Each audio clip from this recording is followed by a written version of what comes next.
Falun Gong, of course, becomes one of the biggest targets of persecution in China.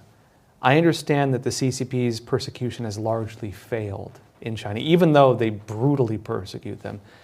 Help me understand this. Like, what is the current state in China with the persecution? Well, I think inside China, it's been, as the persecution has raged, one of the things that emerged out of that is what I would say is clearly the largest peaceful civil disobedience movement in Chinese history, I would say the world.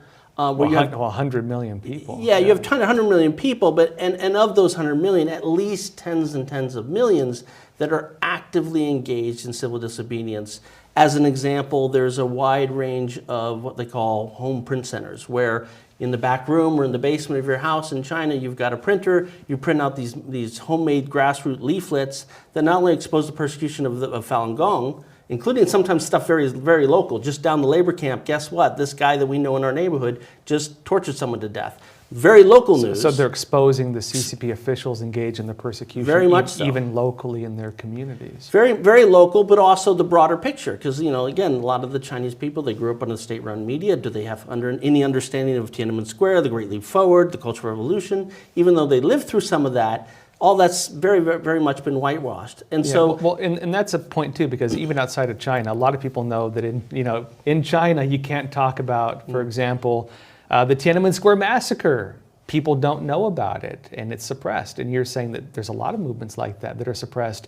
And so when people are exposing the CCP within China, they're telling them all this history that they're not allowed to hear otherwise. Is that what's happening? Exactly. And so just as an example of this, usually under cover of night, they'll print out massive amounts of these, and the local community of Falun Gong practitioners, perhaps some of their supporters, would go out and hand it out in their village, their town, their city building, their apartment buildings.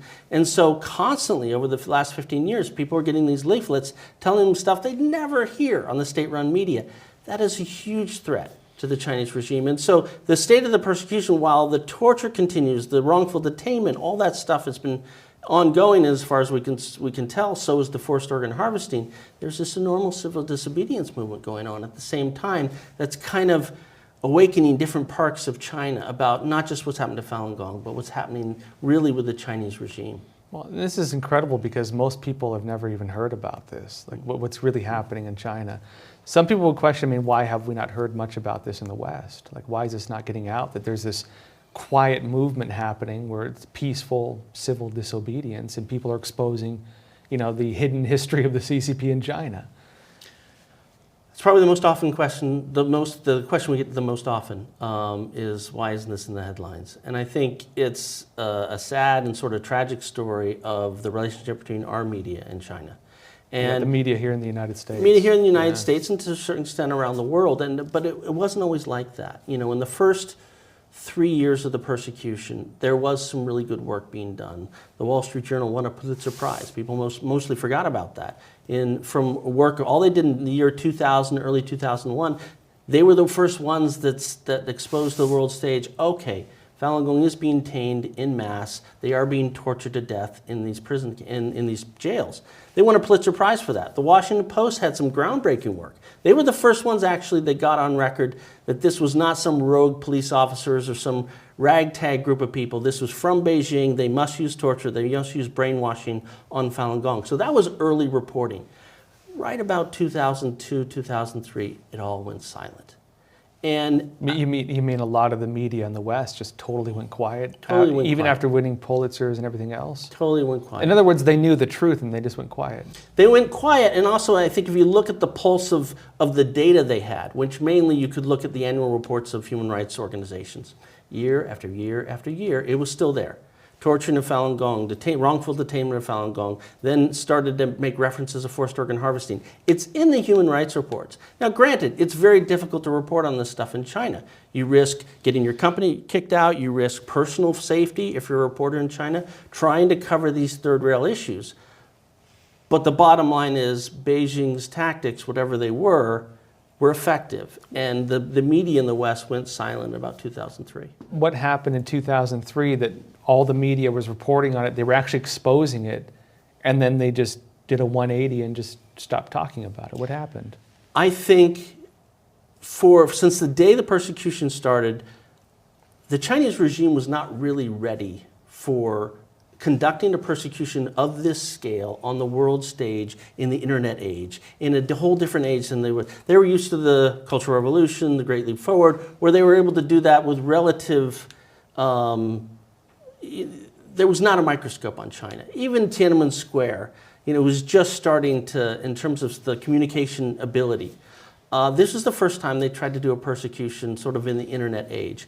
And I think they were behind the ball a lot of times. When they first launched the persecution, they had no rationale. It took them many, many months to explain to the West what they were doing. The two excuses they came up with is Falun Gong is blocking traffic and disturbing social order. That was it. And for that reason, they're taking hundreds of thousands of people, putting them in stadiums, putting them in prison camps. They had no sort of explanation for this. So I think they weren't ready for the media scrutiny, but they adjusted. And obviously, I'm not in the back rooms of what happened in a lot of the media companies, what happened in Beijing, but you just look at the pattern.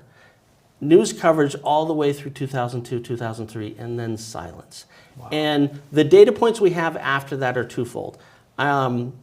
In one case, we spoke directly with a media agency, and they said, look, we can't cover Falun Gong, or we can't go in and cover the 2008 Olympics. That was back in the mid-2000s. So clearly, pressure is being put on them there.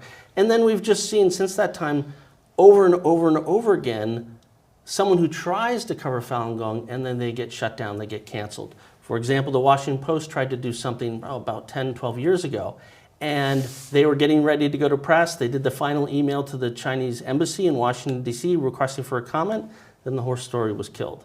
Time magazine was pulled from the shelves all throughout Hong Kong and everywhere when they tried to do a story on Falun Gong. So there has been lots of cancellations of reporters that have tried to cover this story and just haven't been able to. Well, and the shocking thing is now we've seen some of the media flip to the other side. Not only are they not talking about like the live organ harvesting, it's actually when the tribunal happened in the UK, I think a lot of media did cover that, except for like a few of them didn't cover it. In the UK, yeah. Mostly, yeah. Which of course, the tribunal proved in basically a trial that the Chinese Communist Party is in fact killing Falun Gong practitioners and harvesting their organs for sale.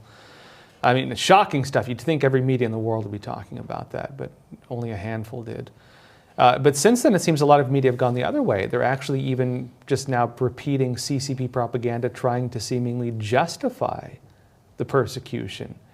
And that's a shocking thing. I mean, at least if they're just not talking about the persecution, that's one thing. Especially if their old reporting showed that they acknowledged even when awards proving this stuff was happening, they do a 180 and they start just reprinting what looks like CCP propaganda, targeting Falun Gong. Yeah, and that's been happening for about 7, 8 years now.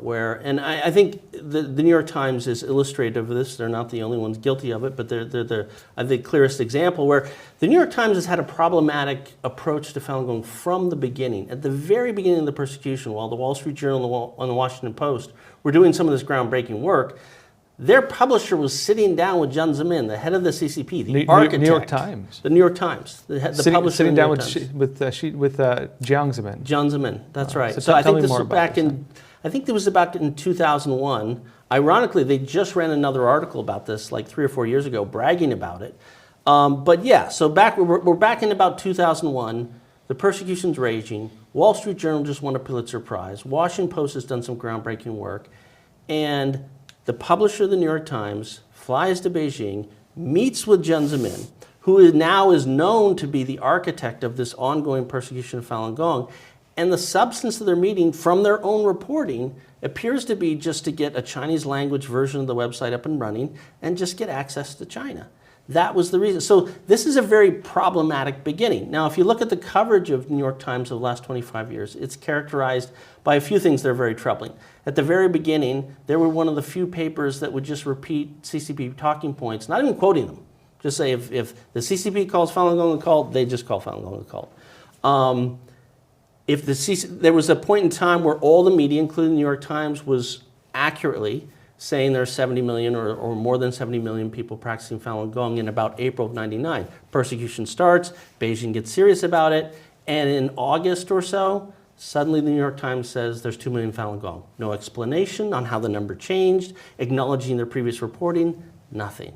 And so for many, many years after that, they just kind of ignored the persecution and repeated CCP talking points. And that's the way it was for 15, 16 years, up until about 2016, 2017, where they turn their focus and now start to report negatively on the Falun Gong diaspora. And that obviously has been escalated in the last 4 months. They have done, I think at this point, 9 or 10 articles on Shenyun, but largely going after Falun Gong. This is way more time and resources they've ever spent on the Falun Gong issue over the last 25 years.